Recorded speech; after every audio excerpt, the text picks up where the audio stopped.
You are looking at a screen in Langley, Virginia. It is a live drone feed over Yemen. You have just authorized a missile strike against a terrorist leader. The missile hits. It destroys the house. You kill the terrorist. You also kill his wife, his 3 children, and 2 neighbors who were visiting. 8 people. 7 were innocent. The president will congratulate you tomorrow, but tonight you cannot sleep. And the worst part is that 23 years ago, when you joined the CIA, you wanted to protect the United States. You never imagined you would end up killing children from an air-conditioned office.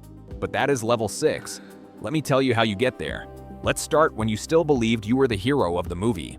Level 1, Intelligence Analyst. It is the year 2002. You are 24 years old and have just graduated from Georgetown University with a degree in international relations.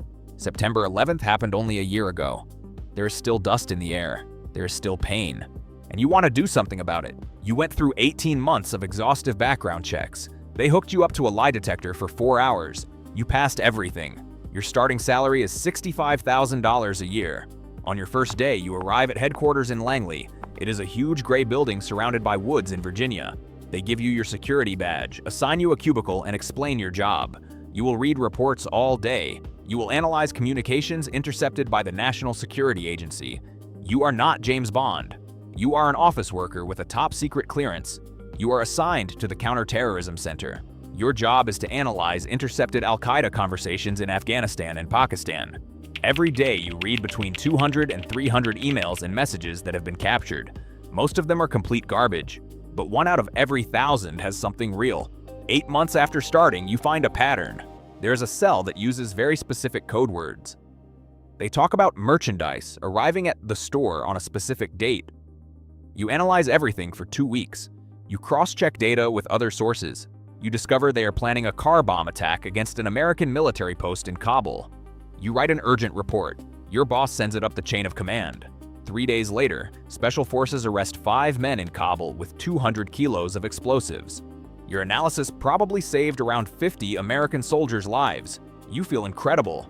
But in the same operation, one of the suspects tries to run. The soldiers shoot him. It turns out he was the younger brother of one of the terrorists. He was 16 years old. He knew nothing about the plan. He was just in the wrong place. He bleeds to death before reaching the hospital. You read that in the follow-up report. Nobody talks about it in the office. Level 2, Field Officer. It is the year 2004. You are 26 years old. You get promoted after 2 years as an analyst. You went through 6 months of intensive training. Your salary rises to $85,000 plus additional hazard pay. You are sent on your first foreign assignment. Moscow, Russia. Your cover story is that you work as a cultural attaché at the American Embassy. Your real job is to recruit Russian informants. You do not use violence. You use 4 things: money, ideology, blackmail, and ego. Your first target is named Dmitry. He is a Russian military intelligence officer. He is 38 years old, married, and has 2 children. He earns $900 a month, but he has a huge problem. His younger son, who is 7, has leukemia. The treatment he needs is only available in Switzerland. It costs $200,000. The Russian healthcare system does not cover it. Dmitry is desperate, watching his son slowly die. You meet him casually in a cafe near the hospital where his son is being treated. For 6 months, you build a real friendship. You never mention work. You only listen. One day, when his son is in particularly bad shape, you make him the offer. I have contacts with a medical foundation in Geneva. They could cover the full treatment, but I need you to help me with something in return. Just information about your agency's organizational structure. Nothing that would endanger active operations. Dmitry knows exactly what this means, but he looks at his 7-year-old son losing his hair from chemotherapy. He accepts. Over the next 3 years, he gives you valuable information. Documents about Russian operations in Eastern Europe. Identities of Russian agents operating under diplomatic cover. His son travels to Switzerland. He receives treatment. He goes into remission. He is saved. Dmitry sees you as the man who saved his family. But it is the year 2007. You are 29 years old, and everything goes to hell on a Tuesday night. Dmitry sends you an emergency message. They're following me. A black van. 3 days in a row. I think they know. Your heart races. You call your boss at headquarters. He is direct. We can't get him out. If we try an extraction, we cause a diplomatic crisis. Moscow is going to arrest him anyway, burn him, deny all contact. You fly back to Washington tomorrow. You tell him, His son is going to grow up without a father. He owes me his child's life. Your boss replies with something you will never forget. You don't owe him anything. He made adult decisions knowing the consequences. So did you. Now act like a professional and come home. 72 hours later, you are watching Russian television from your new apartment in Virginia. Dmitry is on the screen confessing. His face is completely destroyed. They obviously tortured him. He is executed 3 months later. His wife is arrested for complicity. The 2 children, including the 10-year-old you saved, are sent to a state orphanage, and you receive an internal medal for exceptional service in a hostile environment. Level 3, Interrogation Supervisor. This is where everything changes. Because you burned Dmitry so cleanly, headquarters decides you are perfect for dirty work. It is late 2007.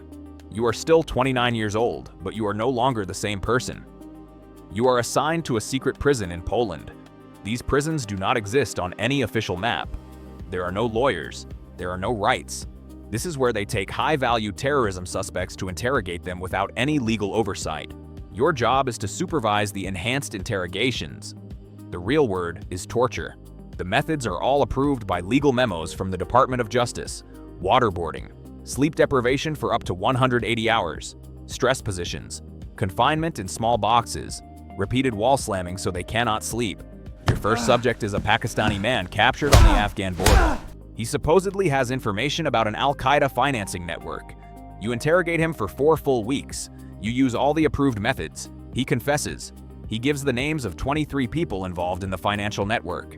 With that information, $4 million in suspicious accounts in Dubai and Karachi are frozen. But a year later, in 2008, the CIA reviews the entire case. It turns out that 19 of the 23 people he named were completely innocent.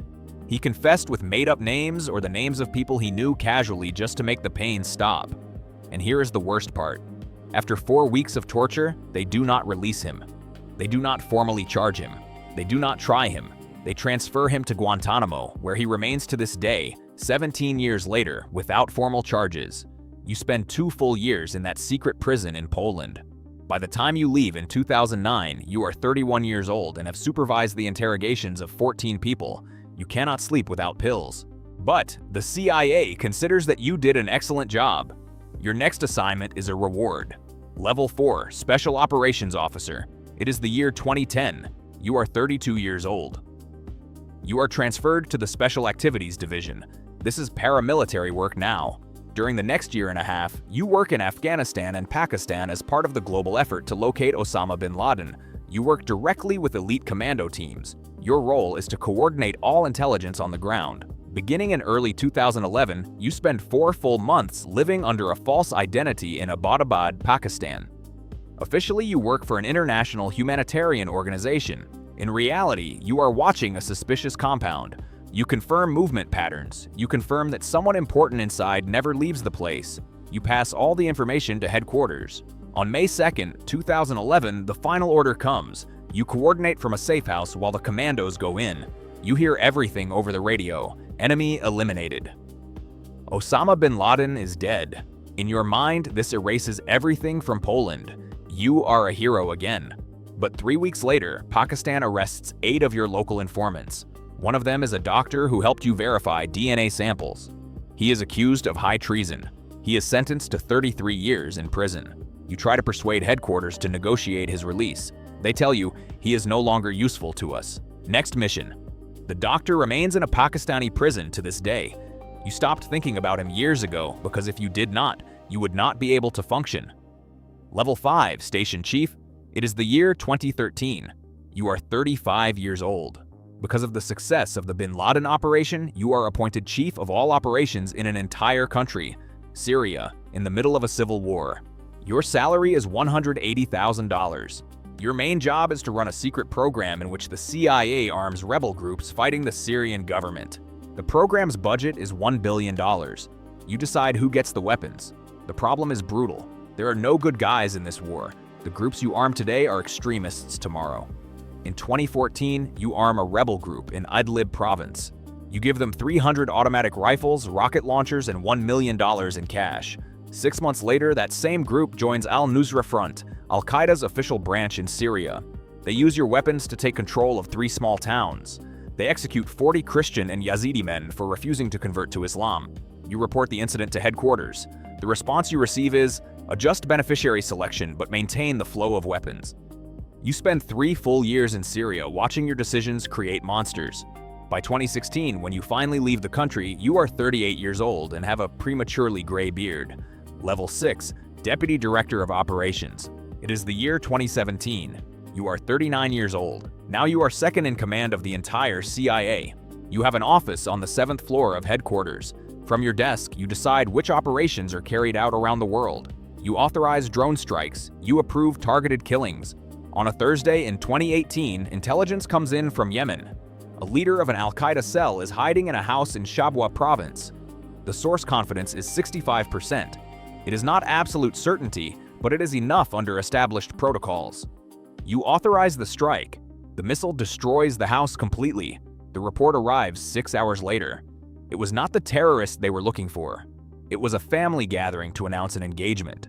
18 people dead. 3 of them were children. The real terrorist was 40 kilometers to the north. The source confused the locations.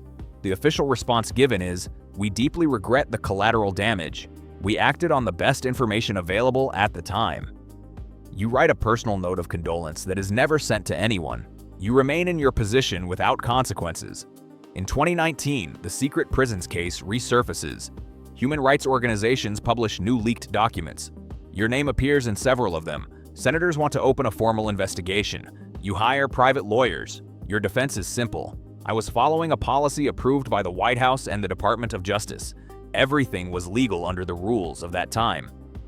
Nobody goes to prison, but your name is publicly stained. By 2020, you are 42 years old and expecting a forced retirement. Level 7, Director of the CIA. It is the year 2021. You are 43 years old. The new president, against all odds, appoints you Director of the agency. He wants someone who is not afraid to make the hard decisions. The Senate confirms you by a margin of only 2 votes. Now you control an annual budget of $15 billion. You have 21,000 employees working under your command. You modernize existing programs. You expand cyber operations against China and Russia, but you also preside over more operational failures.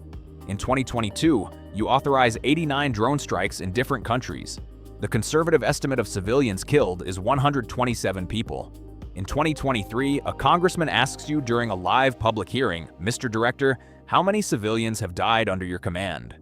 You answer calmly, "We do not have a reliable methodology for calculating those numbers, Congressman." That is a lie. The classified reports are updated monthly. It is the year 2025. You are 47 years old. You resign from the post. Officially, it is for family and personal reasons. The truth is total and complete burnout. You write memoirs that are heavily censored by the CIA itself before they can be published. You give paid speeches at $50,000 per event where you talk about defending freedom and democratic values. Your sister's 8-year-old son asks you one Sunday what exactly you did at work. You cannot tell him the truth. You tell him, "I protected our country." He looks at you with admiration. "You're a hero, uncle." You smile. But that night, like every night for the last 15 years, you cannot sleep without medication. You see all the faces. Dmitry being tortured on Russian television. His 10-year-old son living in a state orphanage. The 14 men you tortured in that secret prison in Poland. The Pakistani doctor rotting in a cell. The 18 people who died at the wedding in Yemen. The 40 Christians executed with the weapons you handed over in Syria. You wonder whether it was really worth it. Whether you truly made the United States safer, or whether you only created more enemies, more terrorists, more orphans who one day will want revenge. You do not have a clear answer. You only have a pension of $120,000 a year, a fully paid house in Virginia, and nightmares every night of your life. That was the CIA. Let me know in the comments what other secret world you want me to uncover. See you.